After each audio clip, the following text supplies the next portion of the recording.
Hello guys, welcome back to my channel beauty thinking. और आज हम बात करेंगे प्रेगनेंसी के बारे में।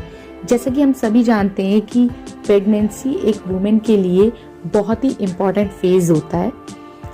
इस टॉपिक पर हमने बात करी गायनोकोलॉजिस्ट डॉक्टर गीता अग्रवाल से और प्रेगनेंसी से जुड़े बहुत सारे क्वेश्चंस उनसे पूछे और जिनके उन्होंने बखूबी आंसर दिए।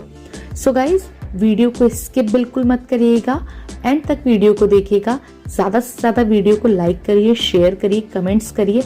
अगर आपके भी कोई क्वेश्चंस या क्वेरी हैं तो आप मुझे कमेंट बॉक्स में मैसेज करके बता सकते हैं। गाइस, वीडियो में मूव ऑन करते हैं। Let's start the video.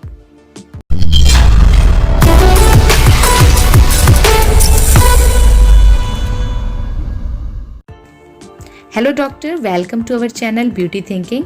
सबसे पहले अपना एक छोटा सा इंट्रोडक्शन दीजिए हमारी ऑडियंस को।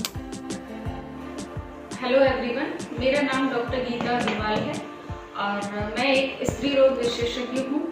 करंटली मैं गुड़गांव में काम कर रही हूँ और सोना देवी हॉस्पिटल के साथ एसोसिएटेड हूँ।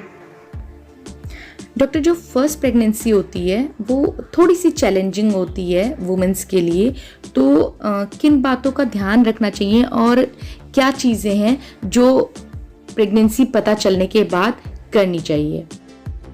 तो इसके बारे में मैं आपको बताना चाहूँगी कि जैसे ही आपकी प्रेगनेंसी कंफर्म होती है, पहले आप अपने डॉक्टर से ज़रूर मिलिए, उनको बताइए। और आपकी कोई पहले से कोई मेडिसिन ले रहे हैं किसी भी बीमारी के रिगार्डिंग, तो वो उनको बताइए।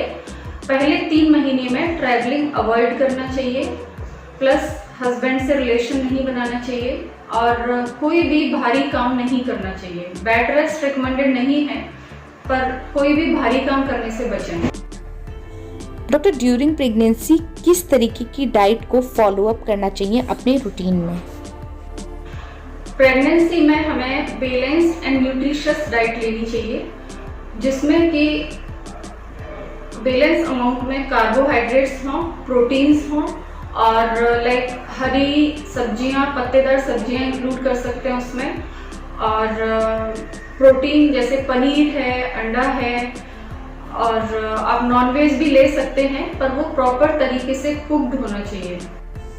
डॉक्टर, प्रेगनेंसी के दौरान किस तरीके के हार्मोनल चेंजेस आते हैं वुमेन्स में? प्रेगनेंसी में प्रोजेस्टेरोन हार्मोन्स बढ़ जाते हैं, जिसकी वजह से कई महिलाओं में चिड़चिड़ापन या नींद की कमी महसूस होती है या थकावट जल्दी आ जाती है। तो इसके लिए हम कुछ मेडिसिन जो विटामिन की ऐड करते हैं वो हेल्प करती हैं उनको रिलीव करने में। और प्रेगनेंसी योगा भी हेल्प करता है स्ट्रेस को रिलीव करने में। डॉक्टर, ड्यूरिंग प्रेगनेंसी होने वाले नोजिया और वॉमिटिंग के क्या कारण हैं?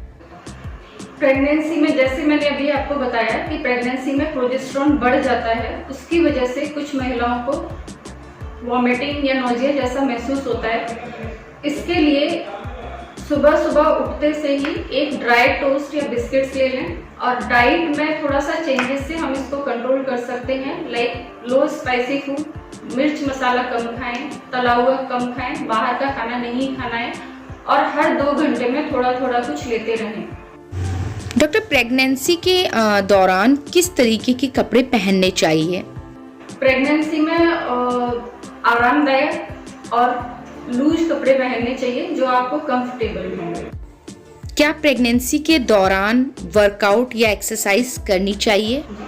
प्रेगनेंसी में एक्सरसाइज रिकमेंडेड है, बट वो आप अपने डॉक्टर से सलाह लेके और समझ के फिर ही करें। नॉर्मल वॉक हर कोई पेशेंट कर सकता है, बट बाकी की एक्सरसाइज आप अपने डॉक्टर से कंसल्ट करने के बाद ही करें। डॉक्टर, ड्यूरिंग प्रेगनेंसी आइडियली एक वुमेन को कितना वेट गेन करना चाहिए? नॉर्मली बोला जाता है कि थ्रू आउट 9 मंथ्स प्रेगनेंसी में ऑन एन एवरेज एक पेशेंट 11 किलो तक वेट गेन कर सकती है। पर ये आपकी बिल्ड पर डिपेंड करता है। कोई पेशेंट अगर बहुत ज़्यादा पहले से मोटा है तो वो 6-7 kg तक वेट गेन करता है, और जो बहुत पहले से ही अंडर वेट है वो up to 18 kg weight gain कर सकता है। और पहले 3 महीने में जनरली बेबी को कैलोरी की रिक्वायरमेंट नहीं होती, तो उतना वेट गेन भी नहीं होता है। जो मेन वेट गेन होता है वो थर्ड ट्राइमेस्टर में यानी 8 और 9 मंथ में जाके होता है। डॉक्टर, सी सेक्शन बढ़ने के क्या कारण हैं? सिजेरियन सेक्शन बढ़ने के बहुत सारे रीज़न हैं। एक तो जो हमारा लाइफ स्टाइल चेंजेस हैं वो मेजर रीज़न है कि आजकल फिजिकल एक्टिविटी लोग नहीं करते हैं। दूसरी बात, लोग लेट मैरिज करते हैं, लेट प्रेगनेंसी प्लान करते हैं, जिसकी वजह से high risk factor like diabetes, blood pressure ये बढ़ जाता है, तो उसमें नॉर्मल डिलीवरी का ट्रायल नहीं दिया जा सकता। और तीसरा है कि पहले से जो प्रीवियस सिजेरियन सेक्शंस हैं उनकी रेट्स बढ़ गई है, तो उस वजह से रिपीट सेक्शन भी ज़्यादा होते हैं। So overall number of caesarean section अभी बढ़ गया है। डॉक्टर, नॉर्मल डिलीवरी के लिए किस तरीके का रूटीन फॉलो करना चाहिए? नॉर्मल डिलीवरी के लिए थ्रू आउट प्रेगनेंसी एक्टिव रहना है, बेड रेस्ट पे नहीं जाना है, रूटीन एक्सरसाइज और वॉक करना है। That will help you in normal delivery. Doctor, PCOD क्या है और इसके होने के क्या कारण हैं? PCOD is polycystic ovarian disease. इसमें आपके ओवरीज में बहुत छोटी छोटी सिस्ट बन जाती हैं, जिसकी वजह से जो ओवरी का नॉर्मल स्ट्रोमा है वो कंप्रेस हो जाता है, तो हार्मोन का इम्बैलेंस हो जाता है, जिस वजह से पेशेंट को ओव्यूलेशन में प्रॉब्लम होती है, साइकिल्स इरेगुलर हो जाते हैं या फेस पर एक्स्ट्रा हेयर ग्रोथ होती है। और इसके ट्रीटमेंट के लिए again the main cause of PCOD is lifestyle changes. So इसमें lifestyle modification, weight reduction and dietary changes, it will help a lot. Doctor, morning sickness के क्या कारण हैं और इससे कैसे बच सकते हैं?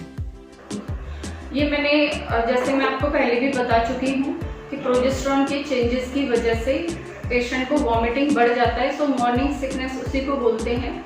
इसमें आपको डाइटरी चेंजेस में लो फैट डाइट लेनी है, लो स्पाइसी डाइट लेनी है, और स्मॉल फ्रीक्वेंट मील्स, छोटे छोटे खाना जो कम मात्रा में खाना है और हर 2 घंटे में खाना है, खाली पेट नहीं रहना।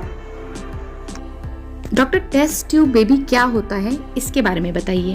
टेस्ट ट्यूब बेबी में क्या होता है कि फीमेल का एग और मेल का स्पर्म लेके बाहर इसको हम बाहर मिलवाते हैं, जिसकी वजह से एम्ब्रियो फॉर्म होता है और उसको फिर हम यूट्रस के अंदर ट्रांसफर कर देते हैं। ये उन महिलाओं के लिए है जिनका किसी वजह से ट्यूब्स ब्लॉक हैं या फिर कोई विदाउट एनी रीज़न, जिसका रीज़न हमें नहीं पता, उसकी वजह से भी प्रेगनेंसी नहीं हो रही है, उन महिलाओं में ये काफ़ी हेल्पफुल है।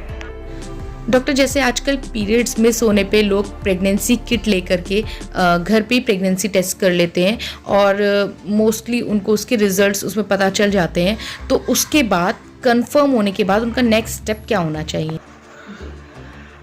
जैसे ही किसी महिला को पता लगता है कि उसका पीरियड मिस हो गया है या उसको वो प्रेगनेंसी टेस्ट करके पॉजिटिव आया है या प्रेगनेंसी कंफर्म होती है, तो उसको तुरंत अपनी लेडी डॉक्टर को कंसल्ट करना चाहिए और अपने बारे में जो भी उसकी पुरानी बीमारी है या कोई मेडिसिन चल रहा है सारा कुछ डिटेल में बताना चाहिए।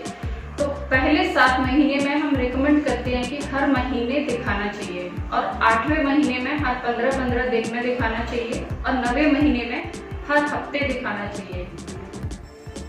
डॉक्टर, प्रेगनेंसी कंफर्म हो जाने के बाद कौन से ऐसे टेस्ट हैं जो हर महिला को कराने चाहिए और किस तरीके के टेस्ट होते हैं ये? जी, पहले 3 महीने में जैसे पेशेंट आती है तो उस टाइम पे कुछ ब्लड टेस्ट होते हैं और कुछ यूरिन टेस्ट होता है। ब्लड टेस्ट में हम कंप्लीट ब्लड काउंट कराते हैं, यूरिन टेस्ट कराते हैं, ब्लड शुगर कराते हैं और कुछ इन्फेक्शंस हैं जो मदर से बेबी को ट्रांसमिट हो सकते हैं, उनके लिए जैसे HIV है, हेपेटाइटिस है, ये सारे टेस्ट हम कराते हैं। लोगों में एक मिथ है कि अल्ट्रासाउंड प्रेगनेंसी में सेफ नहीं होता, तो मैं बताना चाहूँगी कि अल्ट्रासाउंड बिल्कुल सेफ है। फर्स्ट अल्ट्रासाउंड हम कराते हैं जब 6-7 वीक्स पर, जैसे ही प्रेगनेंसी कंफर्म होती है, और उसमें हार्ट बीट देखने के लिए और प्रेगनेंसी यूट्रस के अंदर ही है ये देखने के लिए कराते हैं। नेक्स्ट अल्ट्रासाउंड जो हम कराते हैं वो अराउंड 3 मंथ्स पे कराते हैं, 11 to 12 वीक्स के अराउंड। वो अल्ट्रासाउंड बेबी में कोई जेनेटिक डिफेक्ट तो नहीं है, कोई बनावटी खराबी तो नहीं है, उसके लिए कराते हैं। और एक सबसे बड़ा अल्ट्रासाउंड होता है लेवल 2 अल्ट्रासाउंड, वो हम 18 से 20 वीक्स के बीच में कराते हैं। जिसमें तब तक बेबी के सारे ऑर्गन्स फॉर्म हो जाते हैं, तो उसमें हम सारे ऑर्गन्स चेक कर सकते हैं कि सारा कुछ ठीक है। उसके बाद जो भी अल्ट्रासाउंड है हम रिपीटेड कराते रहते हैं बेबी का ग्रोथ देखने के लिए, या बेबी में ब्लड फ्लो ठीक हो रहा है या नहीं, या वेट कितना है, या प्लेसेंटा ठीक है कि नहीं, या पानी की मात्रा ठीक है कि नहीं, वो सब देखने के लिए हम अल्ट्रासाउंड कराते हैं। डॉक्टर, ड्यूरिंग प्रेगनेंसी महिलाओं को आयरन और कैल्शियम की मेडिसिन दी जाती हैं, तो इसके बारे में कुछ बताइए।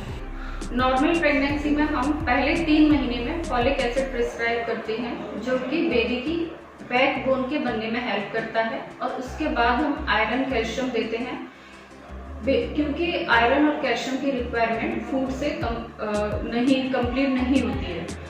बाकी इसके अलावा और कोई भी मेडिसिन, कोई भी प्रॉब्लम होती है, चाहे पेशेंट को जुकाम हो, खांसी हो, बुखार हो, कोई भी मेडिसिन लेनी है तो अपने स्त्री रोग विशेषज्ञ जो है, अपनी डॉक्टर जो है, उनको जरूर कंसल्ट करें और उनसे पूछे बिना कोई भी मेडिसिन नहीं लें। डॉक्टर, आज भी कई लोग लड़के और लड़कियों में डिफरेंस करते हैं, लड़कों को ज़्यादा तवज्जो दी जाती है, तो इस बारे में क्या आप हमारी ऑडियंस को कोई मैसेज देना चाहेंगे जिससे उनकी सोच में कुछ बदलाव आ सके? जी, आपने बहुत ही अच्छा सवाल पूछा है। इस बारे में मेरा कहना है कि अगर आप लड़के और लड़की में कोई फ़र्क नहीं है, अगर आप लड़की को अच्छे से शिक्षा देते हैं तो ऐसा कौन सा फील्ड है जहाँ पर लड़कियाँ नहीं हैं।